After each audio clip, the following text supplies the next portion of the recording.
വിവിധ വകുപ്പിൽ last grade servant നിയമനത്തിനുള്ള rank പട്ടികയിൽ ആകെ 17,542 പേർ. കാലാവധി കഴിഞ്ഞ റാങ്ക് പട്ടികയിൽ 16,227 പേരാണ് ഉണ്ടായിരുന്നത്. ഇത്തവണ 1,315 പേർ കൂടുതലാണ്. പുനഃപരിശോധനയ്ക്കും ഉത്തരക്കടലാസിൻ്റെ പകർപ്പിനും ഇപ്പോൾ അപേക്ഷിക്കാം. മാർക്ക് പുനഃപരിശോധനയ്ക്ക് 85 രൂപയും പകർപ്പിന് 335 രൂപയുമാണ് ഫീസ്.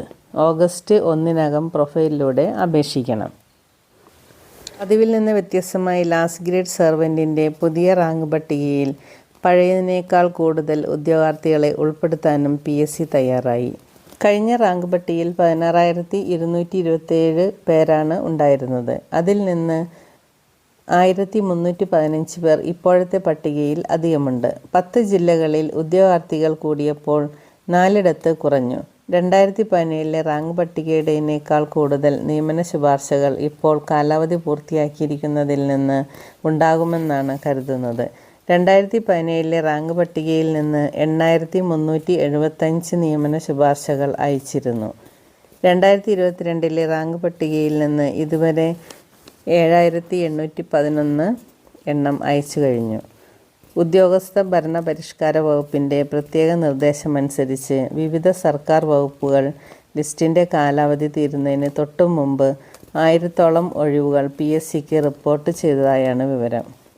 അവയിലേതുകൂടിയുള്ള നിയമന ശുപാർശ പൂർത്തിയാക്കുന്നതോടെ 2017 റാങ്ക് പട്ടികയിനേക്കാൾ നിയമനം ഇപ്പോൾ നടക്കും.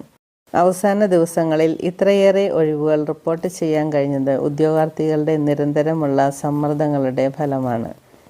ഒഴിവുകൾ അവസാന ദിവസം വരെ പിടിച്ചുവെക്കുകയും നിവൃത്തിയില്ലാതെ ഒടുവിൽ റിപ്പോർട്ട് ചെയ്യുന്നതും സർക്കാർ വകുപ്പുകളുടെ സ്ഥിരം പരിപാടിയാണ്. ഒഴിവുകൾ അവസാന ദിവസം വരെ പിടിച്ചുവെക്കുകയും നിവൃത്തിയില്ലാതെ ഒടുവിൽ റിപ്പോർട്ട് ചെയ്യുന്നതും സർക്കാർ വകുപ്പുകളുടെ സ്ഥിരം പരിപാടിയാണ്. അത് ഇത്തവണയും ആവർത്തിച്ചു എന്ന് വേണം മനസ്സിലാക്കാൻ. അല്ലെങ്കിൽ ഇത്രയും ഒഴിവുകൾ ഒന്നിച്ച് റിപ്പോർട്ട് ചെയ്യുന്ന സ്ഥിതി ഉണ്ടായില്ലല്ലോ. ഇപ്പോഴത്തെ നടപടിയിലെ സതുദ്ദേശത്തെ അംഗീകരിക്കുമ്പോഴും ഒഴിവുകൾ മറച്ചുവയ്ക്കുന്ന നടപടികളെ എതിർക്കേണ്ടതുണ്ട്. അവയ്ക്കെതിരെ മാതൃകാപരമായ ശിക്ഷാ നടപടി സ്വീകരിക്കുകയും വേണം. ഒഴിവുകൾ നിലവിൽ വരുന്ന മുറയ്ക്ക് തന്നെ അവ കൃത്യമായി PSCയിൽ റിപ്പോർട്ട് ചെയ്യിക്കാനുള്ള ഓൺലൈൻ സംവിധാനം എത്രയും വേഗം ഏർപ്പെടുത്തണം. ഇതിന് നടപടി സ്വീകരിക്കുമെന്ന് മുഖ്യമന്ത്രി പ്രഖ്യാപിച്ചിട്ടുള്ളതാണ്. അത് എത്രയും വേഗം നടപ്പാക്കേണ്ടതുണ്ട്. ലാസ്റ്റ് ഗ്രേഡിൻ്റെ പുതിയ റാങ്ക് പട്ടികയിൽ നിന്ന് ഒഴിവുകൾ വരുന്ന മുറയ്ക്ക് വേഗത്തിൽ നിയമന ശുപാർശകൾ തയ്യാറാക്കി അയക്കാൻ PSC ശ്രദ്ധിക്കണം.